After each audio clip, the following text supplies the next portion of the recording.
사회생활 잘하는 사람들의 공통점. 사회생활을 잘한다는 말은 단순히 말을 잘한다거나 눈치가 빠르다 정도로 설명되는 가벼운 표현이 아닙니다. 사회생활은 관계의 연속이며 관계는 감정의 흐름이고 감정을 읽어내는 힘은 결국 사람을 이해하는 능력에서 비롯됩니다. 그래서 사회생활을 잘하는 사람들은 단순히 외향적이거나 활발한 사람이 아니라 관계의 본질을 이해하고 상황마다 자신이 어떤 역할을 해야 하는지를 자연스럽게 아는 사람들입니다. 누가 시키지 않아도 적절한 타이밍을 알고 불필요한 말을 삼가하고 해야 할 말을 정확하게 건네며 상대의 마음을 다치지 않게 조심스럽게 대화를 이끌어가는 힘을 가지고 있습니다.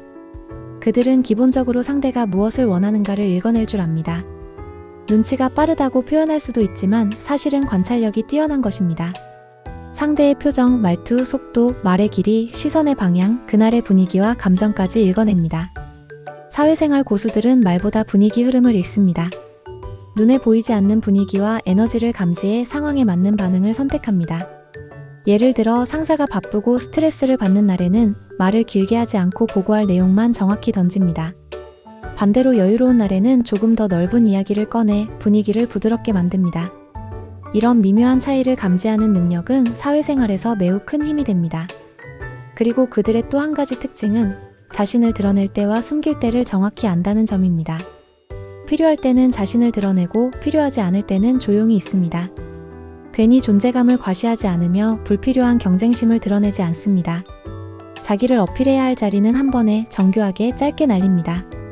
그리고 다른 사람과 부딪힐 수 있는 공간이라면 최대한 부드럽게, 자연스럽게, 무리하지 않고 녹아듭니다. 이것이 바로 사회적 지능입니다. 사회적 지능이 높아야 조직 속에서 갈등 없이 오래 버티고 신뢰를 얻고 기회를 얻습니다. 사회생활 잘하는 사람들은 말의 순서를 압니다.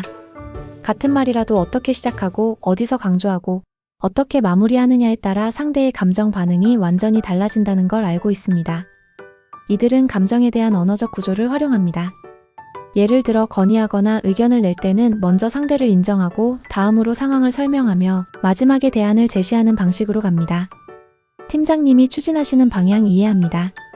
그런데 지금 일정이 조금 빠듯합니다. 대신 이렇게 하면 속도 조절이 가능할 것 같습니다. 라고 말을 합니다. 중요한 건 반대 의견을 말해도 기분 나쁘지 않게 만드는 능력입니다. 이 능력을 가진 사람은 조직에서 반드시 필요하고 누구에게나 사랑받습니다. 그들의 또 다른 공통점은 적절한 거리를 유지하는 능력입니다. 너무 가까이 가면 부담스럽고 너무 멀리 있으면 소외감을 줍니다. 그래서 이들은 관계의 거리를 일정하게 유지하며 상대의 심리적 공간을 침범하지 않습니다. 예를 들어 사적인 영역을 과하게 묻지 않으며 상대의 감정이 준비되지 않은 상태에서 무리하게 접근하지 않습니다. 이는 배려에서 나오는 태도입니다. 배려는 기술입니다. 그리고 그들은 이 기술을 일상적으로 사용합니다. 상대가 불편해할 수 있는 말은 하지 않고 서로에게 경계가 필요한 순간에는 자연스럽게 한 발 물러납니다. 그러면서도 도움을 줘야 할 순간에는 제일 먼저 손을 내밉니다. 사회생활 고수들은 나를 지키는 선도 명확합니다. 아무리 배려가 많고 부드러운 사람이라도 자기 자신을 지키지 못하면 결국 손해를 보고 지치기 마련인데 그들은 이 둘 사이의 균형을 절묘하게 맞춥니다. 부탁을 거절해야 할 순간에는 깔끔하게 상대를 상처 입히지 않는 방식으로 부드럽게 이야기합니다. 제가 도와드리고 싶기는 한데 현재 일정 때문에 이번에는 제가 감당하기 어렵겠습니다. 라고 말을 합니다. 가볍게도 들리지만 상대는 기분 나쁘지 않고 거절은 분명합니다. 부드럽지만 단단한 사람이 조직에서 왜 신뢰받는지 이 대목에서 드러납니다. 사회생활을 잘하는 사람들은 감정의 흐름을 조절합니다. 감정을 성급하게 말로 옮기지 않으며 감정이 올라오는 순간 숨을 고르고 시간을 둡니다. 이는 경험에서 오는 지혜이기도 합니다. 조직 생활에서는 감정적 실수가 치명적일 수 있음을 여러 번 겪었기 때문입니다. 그래서 그들은 말 한마디를 하기 전에 한 박자 생각하고 메시지를 보내기 전에 문장을 다시 읽어봅니다. 또한 회의 자리에서는 감정보다는 논리를 앞세우며 상대가 공격적으로 나와도 일단 가볍게 받아 넘깁니다. 이런 태도는 단기간에 만들어지지 않습니다. 여러 번 부딪히며 깨닫고 고치고 다듬어 만들어지는 힘입니다. 또한 그들은 자기 감정 관리뿐 아니라 상대 감정 관리까지 합니다. 상대의 불편함을 눈치채면 주제를 바꾸고 상대가 불안한 표정을 지으면 대화를 속도 조절하며 상대가 피곤해 보이면 대화를 길게 끌지 않습니다. 상대의 감정을 읽고 맞춰주는 능력, 즉 공감적 반응력이 뛰어난 것입니다. 공감은 감정의 기술입니다. 이 기술을 잘 쓰는 사람은 조직에서 누구와도 원활하게 지내며 갈등이 드뭅니다. 사회생활의 고수들은 문제를 드러내는 방식도 다릅니다. 책임을 미루지 않으며 상황을 탓하지 않고 문제를 객관적으로 설명합니다. 이 부분에서 착오가 있었습니다. 해결을 위해 이런 방식으로 조치 중입니다. 라고 말합니다. 이들은 문제를 감추는 것이 아니라 문제를 관리합니다. 문제를 관리하는 사람은 신뢰받습니다. 신뢰는 시간이 걸리지만 한번 쌓이면 오래갑니다. 그리고 그들은 말을 아낍니다. 말을 많이 하는 것이 능력이 아니라 필요한 말만 정확하게 하는 것이 능력이라는 것을 압니다. 말이 많으면 실수가 많고 실수가 많으면 신뢰는 떨어집니다. 그래서 고수들은 말의 양을 줄이고 밀도를 높입니다. 간결하게 요점을 짚어 상대가 듣기 편하게 말합니다. 듣는 사람의 시간을 낭비하지 않는 것이 그들의 공통된 태도입니다. 또 한 가지 중요한 특징은 요청을 이해하는 능력입니다. 그들은 상사가 던진 말 한 줄만 보고도 뒤의 의도를 읽어냅니다. 지금 이 이야기를 한다는 것은 어떤 목적일까? 이 사람이 원하는 건 결국 무엇일까? 이런 분석이 빠릅니다. 그래서 요청을 받으면 단순히 지시된 일만 하는 것이 아니라 그 목적에 맞게 조금 더 확장시키거나 정리하는 방식으로 결과물을 만들어냅니다. 이 때문에 말 안 해도 알아듣는다는 평가를 받습니다. 그들은 정보 관리 능력도 뛰어납니다. 불필요한 사적인 이야기는 하지 않고 누군가의 뒷이야기를 듣더라도 그걸 다른 곳에 옮기지 않습니다. 조직에서 가장 위험한 사람은 가벼운 입을 가진 사람이고 가장 신뢰받는 사람은 조용한 입을 가진 사람입니다. 주변에서 어떤 이야기가 오가든 흔들리지 않고 자신의 기준으로 말의 선을 지키는 사람, 그런 사람이 결국 오래갑니다. 그들은 상대가 어떤 칭찬에 동기부여되는지도 압니다. 어떤 사람은 노력에 대한 칭찬을 좋아하고 어떤 사람은 결과에 대한 인정에 더 동기부여됩니다.